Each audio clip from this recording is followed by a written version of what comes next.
بەشداری نەکردنی بەرینی خاوەنانی دەنگ لەگەڵ تەجاری هەڵبژاردنەکانی کۆماری ئیسلامیدا.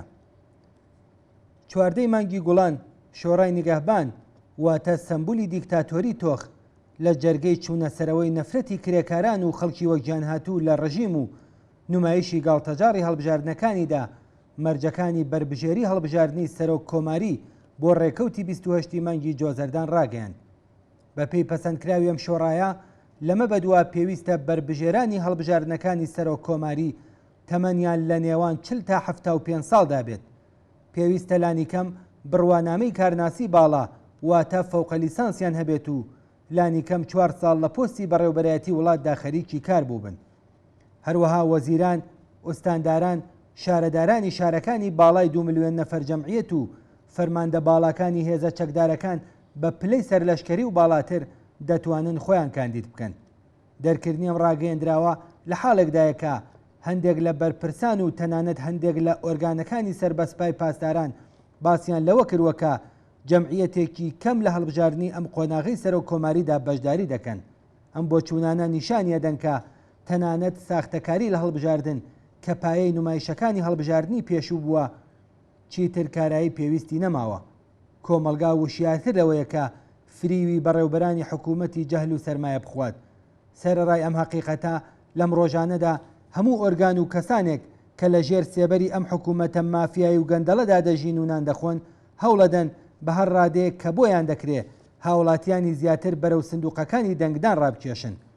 دەرکردنی ڕاگەیەندراوی شۆڕای نیگەهبان بۆ وەزارەتی ناوخۆ کە لە ڕوانگەی زۆربەی ژنان و پیاوانی ئێرانەوە وەرەقێکی شڕ و بێبایەخ و هیچی تر خزمەت بەم پرۆسەیە دەکات. دەست و پەیوەندەکانی کۆماری ئیسلامی بەردەوام تەبلیغیان کردووە بوونیان نەبوونی مۆری بەشداریکردن لە هەڵبژاردنەکان بەسەر بەڵگەکانی هاوڵاتیانەوە نیشانەی وەفاداربوون یان نەبوونی ئەوان بە نیزامی کۆماری ئیسلامیە. هەر بۆیە بەشداری نەکردن لە هەڵبژاردنەکانی سەرۆک کۆماری ویان مەجلیس بۆ هاوڵاتیان هەزینەی بووە کەوا بوو بەشێک لە بەشداربووان لە دەورەی پێشوودا خۆیان ناچار دەبینی کە لە هەڵبژاردنەکاندا بەشداری بکەن و ببنە خۆراکی تەبلیغاتی سەدا و سیما و هیتر.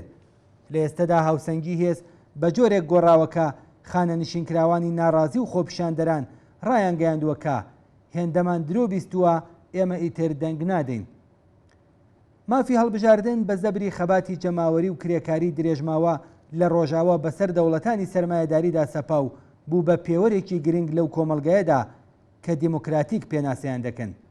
دەوڵەتانی ڕۆژهەڵات کە سەدان ساڵ لە ژێر فەرمانی پادشاکاندا بوون و بە شێوەی دیکتاتۆری تۆخ بەڕێوە دەچوون لە سەدەی 20دا ناچار بوون مافی هەڵبژاردن لەسەر کاغەز و لە تەبلیغاتدا بەڕەسمی بناسن و بەکردەوە لە ڕێگەی ساختەکاری هەڕەشە و تەنانەت دانی پوان بە هەندێک توێشی کۆنەپەرست بێناوەرۆکی بکەن. بێگومان حکوومەتی کۆماری ئیسلامی لە زمرەی ئەو دەسەڵاتانەیە.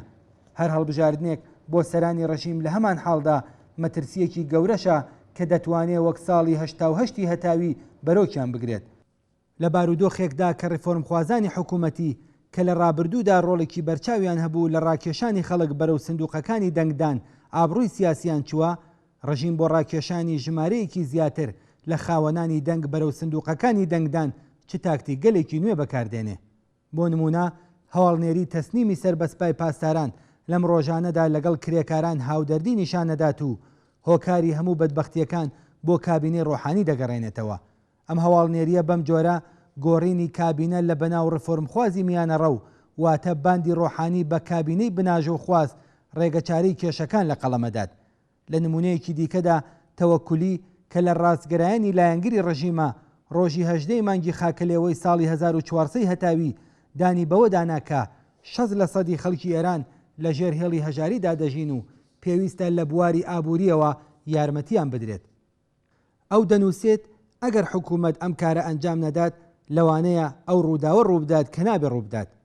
دارودەستەی ڕۆحانیش بە هەموو تواناوە و تەنانەت لە ڕێگەی لە قاودانی قسەکانی زەریف هەوڵەدەن و هیوادارن کە لە ڕێگەی خەتابار نیشاندانی بناژە و خوازان و دەخاڵەتی کامڵی ئەوان لە بەڕێوەبردنی کاروباری شڵەژاوی وڵات هەڵوەشانەوەی گەمارۆکانی ئامریکا بە چارەسەری کێشەکان لە قەڵەم بدەن کە گۆیە تەنیا بە شێوەکار و سیاسەتەکانی ئەوان ممکنە. لەم دوایانەدا ڕۆحانی سمبولی ڕسوای درۆنانەوە ئیدعای کردووەکە گەمارۆکان خەریکن هەڵدەوەشێنەوە و تەنانەت ئیدعای ئەوەشی کردووە گەمارۆکان لەسەر ئێران لاچوون. بەڵام گشت زانیاریەکان نیشانی ئەدەن کە خەنەی فریوکاران چیتە ڕەنگی نەماوە. کرێکارانی لە سەرکار و بێکار، کرێکارانی خانەنشینکرا و ژنان و پیاوانی پێشڕە و ڕایان گەیاندووەکە چیتر فریوی دەسەڵاتی ساختەچی و خزمەتکاری سەرمایەداران ناخۆن و هیچ باکێکیان لە زیندان و ئەشکەنجەش نییە و لە جیاتی بەشداریکردن لە گاڵتەجاری هەڵبژاردن مافەکانیان لەسەر شەقامەکان دەستەبەر دەکەن.